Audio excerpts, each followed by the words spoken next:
This is going to be my final installment of notes and reflections on B.J. Penn's autobiography, Why I Fight. This is going to cover Chapter 17, which is entitled More Than Words. It's going to cover the few pages of Afterwards, and it's going to summarize my perspectives on the whole book, cover to cover, the reading experience, what can be gained from checking out this book.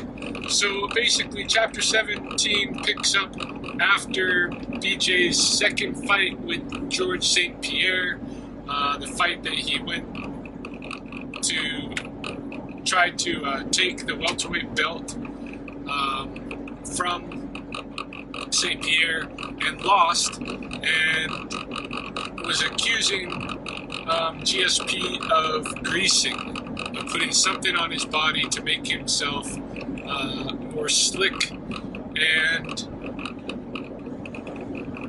in the fight itself, or after the fight, members of the Nevada State Athletic Commission, who I think in my last video I called the Gaming Commission, the Athletic Commission, came to BJ and reported having witnessed GSP putting Vaseline on his body during the fight.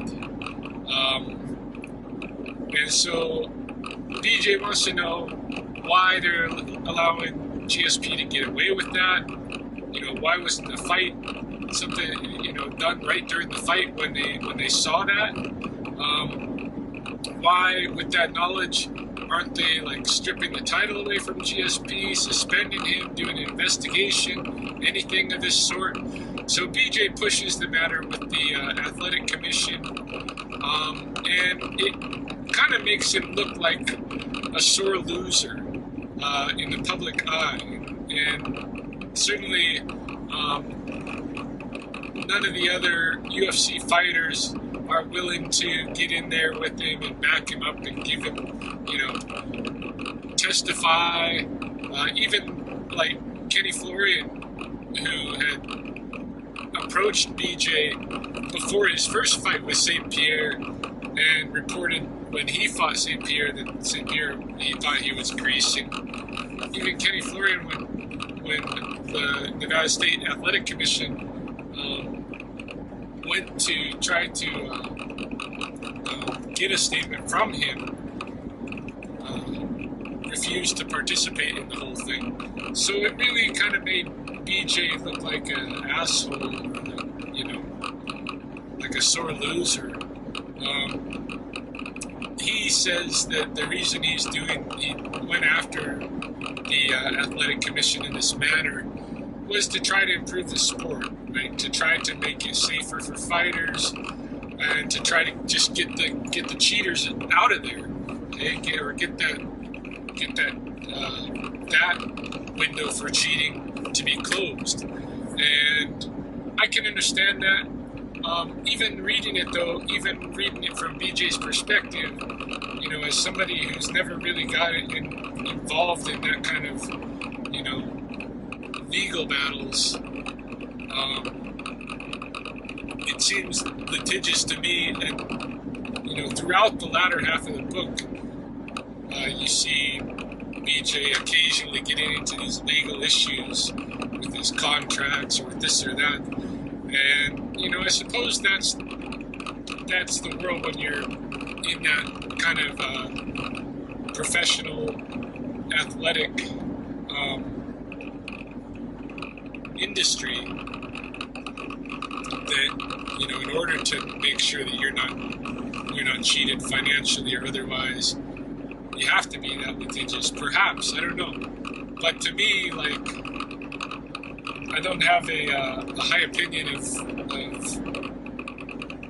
litigious people. I mean, they're not the kind of people that I want to be around, because you have to be worried, if there's something you do that they don't like, or for some reason the relationship goes separate ways and they're going to come and sue you afterward for this or that. I don't know if BJ is that kind of person or not, but I gotta take him for his word that the reason he's doing that, he's pursuing it, is to improve the sport, and not because of his own being upset, thinking that he was cheated by GSP. In any case, he's going through all this legal stuff. Meanwhile, there's another fight looming. He's going to have to defend his own title at the lightweight division against Florian, the one who won't testify in BJ's legal battles. And so, and here's another weird, character thing. He's all upset because Florian won't contribute testimony against GSP's greasing and all of this. And so he starts seeing Florian as some kind of really, really bad person who needs to get his ass kicked, and this is kind of starts giving him the motivation to bring him back into that mode of training for his fight. And, that's another thing where I think, why does he need to go there? Why does he need to paint the guy who's going to fight as a bad guy and all this stuff in order to fight with him? That's kind of what he starts doing. And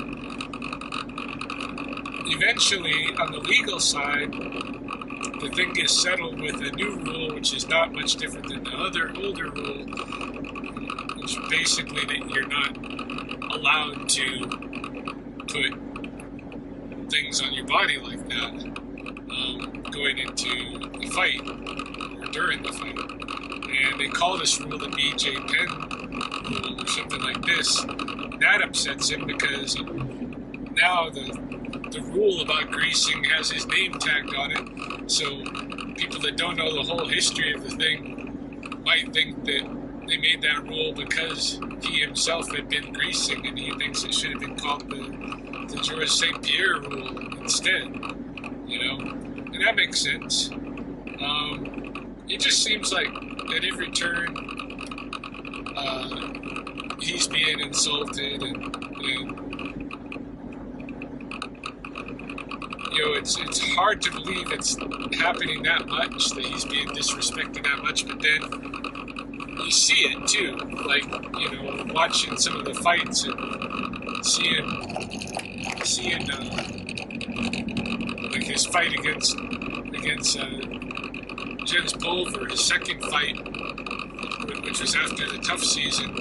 When the fight's over, Joe Rogan, who typically always goes to the winner first for an interview after the fight, goes to Pulver first, So you can actually see in some of the video evidence that he is being really disrespected. Then again, just like with the litigious stuff, I gotta give him the benefit of the doubt. And he's got good reason to be pissed off and good reason to be offended. Anyway, he starts training for his fight against Florian to defend his title. And somewhere amidst the training, he has a kind of and he takes a different training route this time too. He goes to train with these couple of guys that are going to teach him to be way more explosive and bring his whole cardio stuff to another level. And it's kind of a hardship on him because he's got to leave his wife and his newborn daughter for 6 weeks to do this training. But he does it, and in the midst of his training, he has an epiphany, a kind of a gestalt shift. He has a moment of clarity, peak experience, whatever you want to call it. And he rushes out to tell his brothers and his, the guys he's got working with him what he just realized. And what it is was that he's been thinking, or he's been so long in the mode of these fights being his work. And he lost somewhere along the way that attitude that he had as a kid, boxing on his front porch, or when he first was training in jiu-jitsu and getting into the tournaments and enjoying what he's doing, just having fun. And somewhere he lost that having fun and started getting too wrapped up in thinking about this as work. And it's time for him to get back to having fun, back to who cares who wins or loses. Let's just have a fight, have fun, let's just scrap.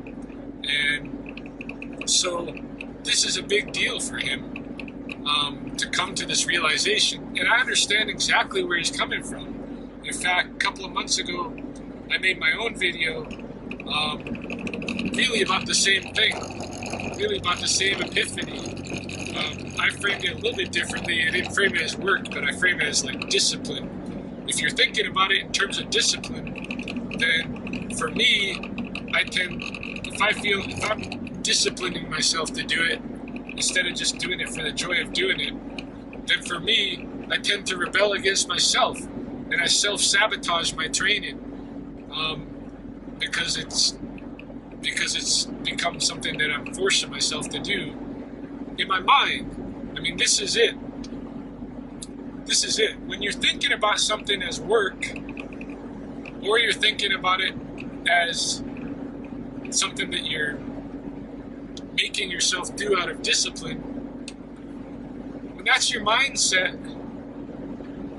then you deceive yourself into believing that you're being forced, even by yourself. You're being forced to do whatever it is you're doing. But in reality, you're not being forced. In reality, you're the one that's choosing to do this. You're the one that's choosing to do this job or this work. You're the one that's choosing to undertake this discipline. So it's your choice, and you're doing it because you want to do it. And so instead of thinking about what you're doing as work or as this discipline, why don't you turn around and think about it from the more positive slant, that this is what you want to be doing. This is what you find happiness and joy in doing. This is your passion. This is your choice. And embrace what you're doing and have fun with it, instead of sitting around and being all upset all the time and having this, negativity riding on you all the time. You can totally flip it around just by changing the framework of how you're thinking about it. And this is what I think, is what BJ comes to, is that even though, it's his work, it's his job and everything, let's not think about it like that. Let's think about it like, I'm going to go and scrap and have fun, and who cares if it's or loses. It's just this is what I like to do. And that's his big epiphany. He goes into the fight against Florian with his new explosive cardio strong training and his new attitude, and it shows. Of course, he wins the fight, and you can see it in him. You can see all of this change in him. You can see his health is better. You can see that mentally he's in a better place. It's not the same BJ that first came into the UFC, who was also in a good place mentally and health-wise. This is a more matured version.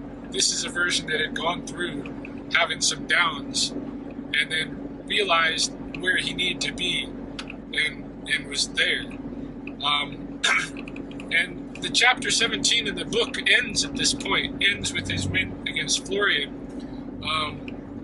I went on to go ahead and watch another fight, his next one against Diego Sanchez, and I could see he was still in that same zone, health-wise and mentally, and he beat Diego Sanchez too. Diego Sanchez is a scary dude, and DJ was just having fun with it and enjoying what he's doing and doing it well, and he beats Diego.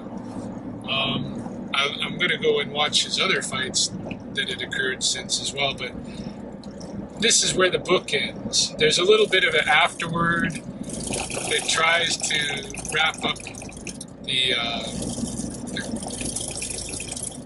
kind of give a final answer to the question. This is the title of the book, Why I Fight.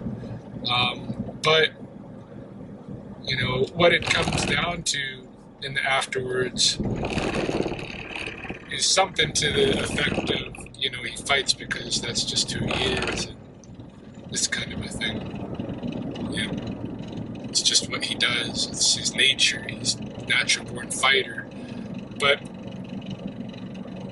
I don't think that really reveals as much as what was revealed in the chapter 17. I think it should have really the author, the editor, or the co-author, his ghostwriter, the editor. They should have seen that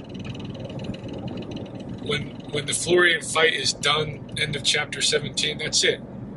Don't need to say anything more. It's been said, and that question, why I fight, has been answered in that epiphany that he had. And it is because it's his passion and his joy. So, that was the book. I started reading the book for a particular purpose, which is basically that there was this period when all of this UFC stuff took off and MMA became very popular. During that period, I was outside of martial arts. I did martial arts a lot growing up. I was very involved in martial arts growing up. Up to about 1993, something like that, maybe 94. I was involved in martial arts. And then back away for, you know, some years, and come back, and things have really, really changed, and I'm playing catch up. And part of what's changed has been the popularization of MMA, especially through the UFC, and the way that different arts have been tested against one another, and there's certain arts that seem to be much more actually combat effective. One of the really big ones being jiu-jitsu, because there's a whole range that myself, and I'm sure lots and lots of others, had never really done in any serious way, trained for. And it's so basic. It's like the most basic. You just afterwards. It's like a slap in the forehead. Of course, you have to train for that range, right? Because that's what ends up happening in fights. Is a lot of times you're down in that range. So playing catch up, I thought one place to kind of start trying to get a fix on all that's happened historically, and that is to start with some autobiographies of UFC fighters. And so I chose BJ Penn, and it was a good place to start.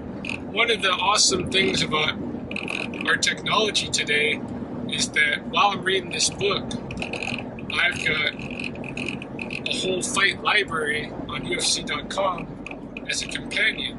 So every single fight that's in that book, I was able to watch. Even the K1 fights, if they weren't on the UFC fight library, they were on YouTube. And so I get to see, you know, that really helped. It helped in my reading too, because being able to watch the fight, you know, and look in BJ's eyes and see it with my own eyes, what's going on, and see any aspects that he's left out, what have you, I can cast a more critical eye on what was being written in the book, and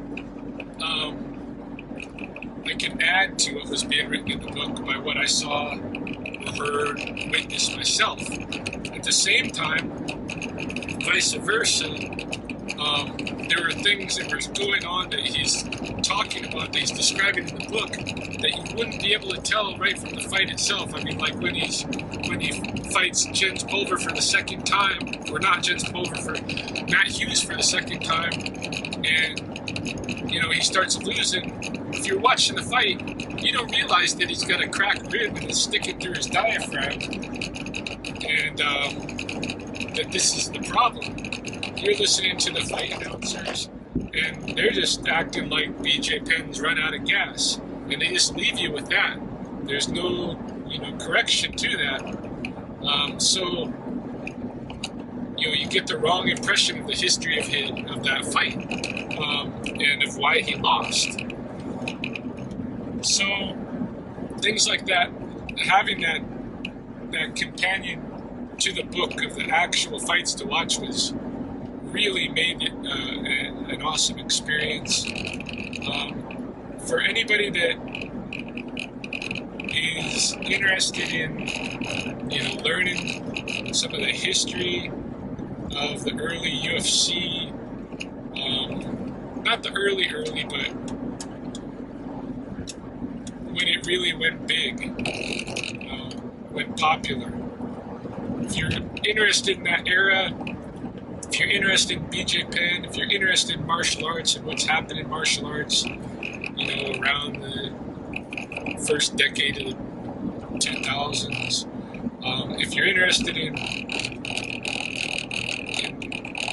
the psychology of an athlete, a fighter, what have you, any of these kind of reasons, I would recommend the book. I think it was a fun read. It's not the best book I've ever read, but for my purposes, it was very educational. I've learned a lot, and so now I've got some foundation to go look at some other things. And I've enjoyed the book. I've enjoyed learning about BJ Penn as a person, and he's gained a lot of my respect. And so that's my take on whatever. Anybody else that wants to jump into that book, I recommend it.